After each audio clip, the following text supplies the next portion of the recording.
Salut Saul, salut à tous. Bon, alors je reviens te voir parce que c'est la nouvelle lune en taureau le 16 mai et j'aimerais bien que tu m'expliques ce que ça raconte pour moi parce que les cartes du ciel, c'est bien joli, mais c'est pas assez terrestre pour moi. Salut Milko. Eh bien, tu fais bien de me consulter parce que cette lunaison te concerne tout particulièrement avec ton soleil à la fin du taureau. De même que ça va concerner tous nos amis qui ont leur soleil, leur lune natale, leur ascendant ou une planète personnelle à la fin des signes fixes taureau, scorpion, lion et verseau. Alors, qu'est-ce qu'on va pouvoir semer comme jolie graine avec cette nouvelle lune? Je suppose qu'une nouvelle lune dans mon signe va nous parler de notre rapport à la terre, à la matérialité, à la sécurité, à la nourriture et aux choses bien concrètes de la vie terrestre. Et puis peut-être aussi qu'on va pouvoir enfin souffler, ralentir et profiter un peu après toutes les énergies de feu du bélier qui nous sont rentrées dedans le mois dernier. Tu supposes très bien, Milko, d'autant que cette nouvelle lune est pile conjointe à l'astéroïde Cérès, la déesse de l'agriculture et des moissons, qui symbolise la mer nourricière, la fertilité et la manière dont on s'alimente physiquement et émotionnellement. Ah, bienvenue dans mon pré-Cérès, gardienne des valeurs, des traditions et des bonnes petites recettes de ma grand-mère. J'espère que tu as plein de bonnes victuailles gastronomiques dans ton panier. Mais c'est symbolique, Milko. Ici, Cérès vient mettre l'accent sur la manière dont on prend soin de nous par l'alimentation, notre rapport à notre corps, comme elle vient poser des questions autour de notre confort physique et matériel. Et comme Vénus, qui maîtrise cette lunaison, est en gémeaux avec Uranus, eh ben on est tous invités à repenser tout ça en y apportant un peu plus de diversité, de curiosité, de fantaisie et de capacité à nous adapter.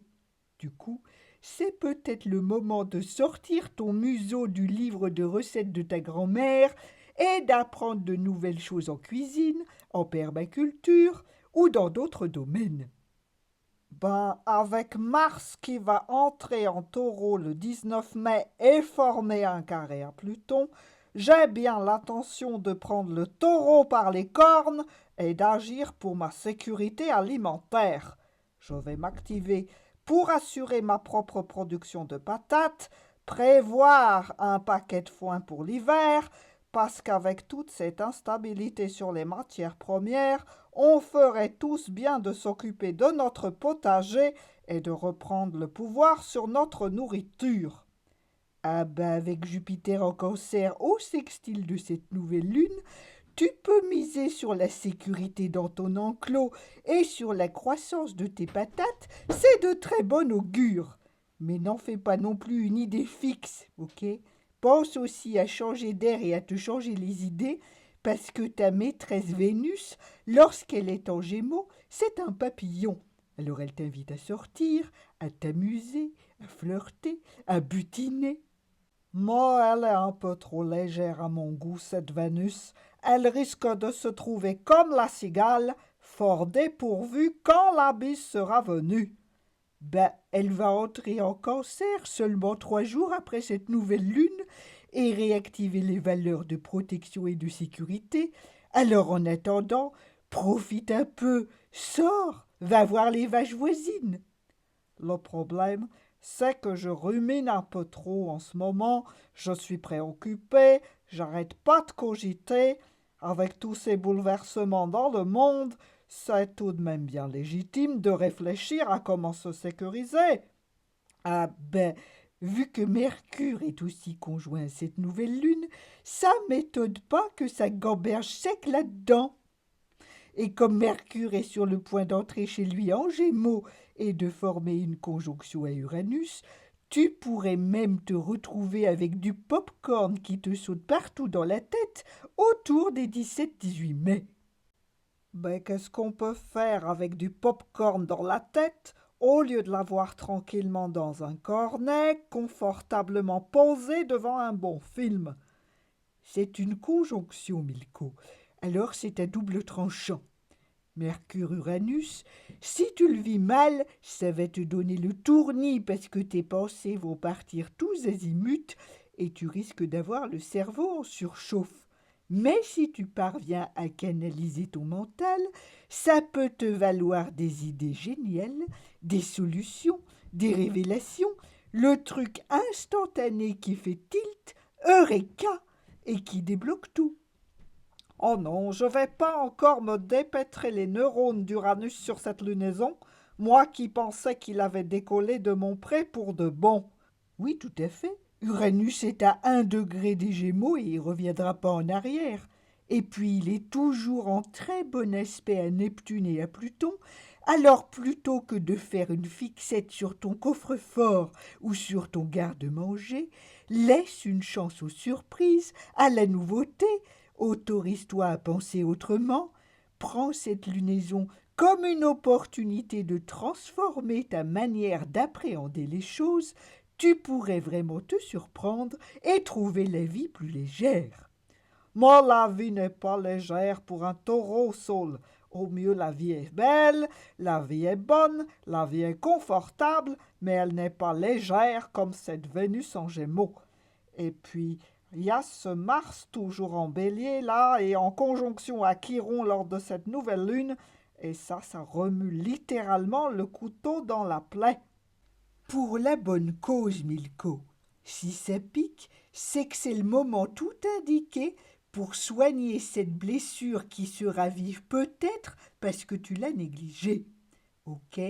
Mars appuie là où ça fait mal, il remue le carambar dans la carie de notre identité, mais Chiron apporte la clé de la guérison et le sextile à Vénus nous dit que la clé, ça pourrait justement être de mettre un peu d'air sur tout ça, de souffler sur la brûlure, d'oser sortir, séduire et conquérir en te montrant simplement tel que tu es dans toute ta spontanéité. Ok, Saul, ben puisque t'insistes, je vais aller voir la vache de l'autre côté de mon pré. D'ailleurs, avec ces hormones printanières, je me demandais, est-ce que le moment serait bien choisi pour aller planter une petite graine dans le ventre de cette belle charolaise voisine? Ah ben si t'as envie de concevoir un bébé mammifère, c'est clair que cette nouvelle lune conjointe à Cérès est très propice pour la fécondité, et puis comme elle est aussi sextile à Neptune et à Jupiter, tu peux tout à fait t'autoriser à vaquer à ton inspiration et écouter ton âme romantique. C'est une très bonne lunaison pour créer et pour procréer, du moment que tu gardes tes sabots bien ancrés sur terre et que tu vas pas te perdre dans des fantasmes ou dans l'idéalisation de cette vache voisine, parce que Vénus est en train de former un carré à Neptune. T'inquiète, Saul, je gère la fougère. Je suis peut-être pas tôt, mais j'ai pas mes 4 pattes dans le même sabot. Donc, si j'invite ma belle charolaise pour un pique-nique aux chandelles, tu confirmes qu'on a de bonnes chances de se retrouver avec un petit nouveau dans l'étable, elle et moi? Oui, je confirme. Nouvelle lune conjointe à Cérès, sextile à Jupiter en Cancer, c'est de très bon augure pour la fécondité, pour agrandir la famille, le foyer et pour passer du bon temps parmi son clan. Ça peut aussi faciliter les choses pour les gens qui déménagent et favoriser les affaires dans le domaine de l'immobilier. Ah, chouette! Grâce à Jupiter, je vais aussi pouvoir agrandir mon champ jusqu'à la rivière et cultiver une abondance de patates pour toute la famille. Ah, elle me plaît bien cette nouvelle lune finalement. Je reviendrai te voir pour une prochaine guidance, Saul. T'es le bienvenu, Milko.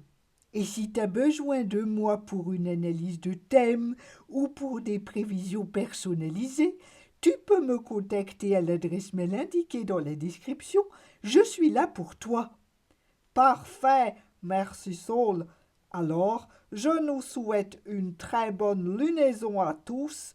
Profitons de la nature généreuse, semons de belles graines dans la terre fertile du taureau, et on se retrouve très bientôt pour de prochains partages astrosauriques.